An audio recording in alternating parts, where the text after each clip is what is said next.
Դիաջան, մենք նախ եկեք այսպես պայմանավորվենք, պարզաբանենք, թե ինչ է նշանակում աշխարհիկ կյանք։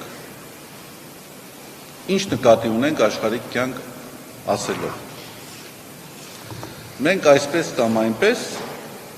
անկախ նրանից, որ հոգևորական ենք, ապրում ենք աշխարհում։ Եվ մենք հարաբերություններ ունենք մարդկանց հետ, շփումներ ունենք տարբեր շրջանակների հետ, այդ թվում նաև լրագրողների հետ։ Ինչը ևս աշխարհիկ կյանքով ապրելու դրսևորումներից մեկն է։ Եթե մենք աշխարհիկ կյանք ասելով նկատի ունենք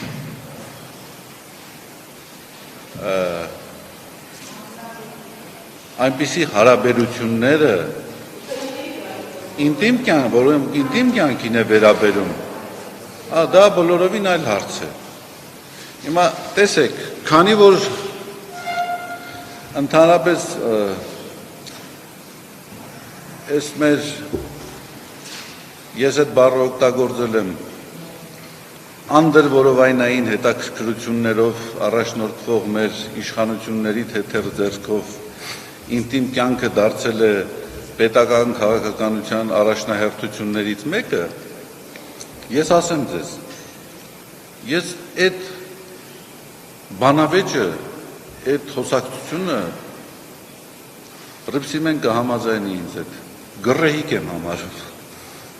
գրեհիկ և անթույլատրելի եմ համարում։ Գիտեք ինչ, հիմա մենք մեզ մոտ ունենք խոստովանության գաղտնիության ինստիտուտ։ Իրավաբանության մեջ գոյություն ունի անձնական կյանքի իրավունքի գաղտնիության ինստիտուտ։ Ես հողում չեմ անում իրավաբանությանը, որովհետև մենք հոգևորական ենք։ Բայց ինձ համար բացարձակապես անհասկանալի է մարդկանց խոսույթը, որ հոգևորականը իրավունք չունի անձնական կյանքի։ Դա ընդամենը էլեմենտար անգրագիտություն է, անկախ նրանից դա ով է ասում։ Անձնական կյանքի իրավունք ունեն բոլորը։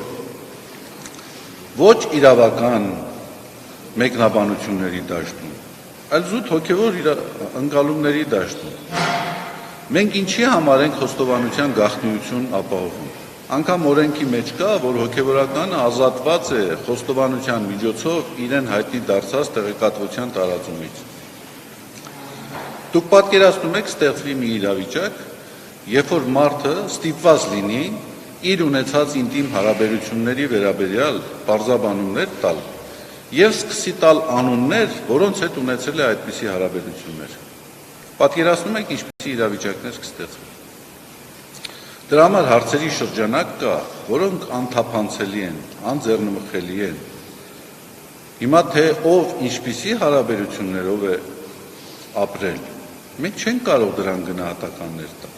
Հիմա դուք վկայակոչում եք, որ կաթոլիկոսի անվան հետ կապված այդպիսի հարցադրումներ են առաջանում, կամ մեր եպիսկոպոսների հետ։ Ես իրավունք չեմ վերապահի ինձ այդպիսի հարցադրումներին պատասխաններ տալ։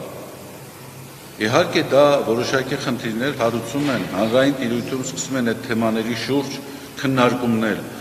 բայց ես կարծում եմ մենք պետք է ոչ թե սպասարկենք այդպիսի արհեստական օրակարգերը, որոնք բերվել են մասնավոր տրամադրությամբ, այլ մենք պետք է առողջ բանավեճ հարուցենք, հակադրենք դրան։ Հիմա այսօր Հայաստանի Հանրապետության, Հայաստանի թիվ 1 խնդիրը եկեղեցականների ինտիմ հարաբերությունները եւ եկեղեցականների ենթադրյալ երեխաներն են։ Եթե մենք այդ հարցերի սպառիչ պատասխանները ունենանք, մեր երկրի անվտանգությունը ավելի ամուր կդառնա, մեր սահմանները անձեռնմխելի կդառնան, կվերանա հանրային պառակտվածությունը։ Իհարկե ոչ։ Ուղղակի ակնհայտ է, որ այս խնդիրները հրապարակ են բերում խորացնելու համար հանրային պառակտումը։ Առողջ բանավեճ իրականացնելու անկարողությունը այս մարդկանց մղել է այսպիսի կեղտոտ ու անթույլատրելի դաշտ։ Ընդամենը այս են պատասխանը։ Չմոռանաք հավանել տեսանյութը եւ բաժանորդագրվել Civic AM-ի YouTube-յան էջին։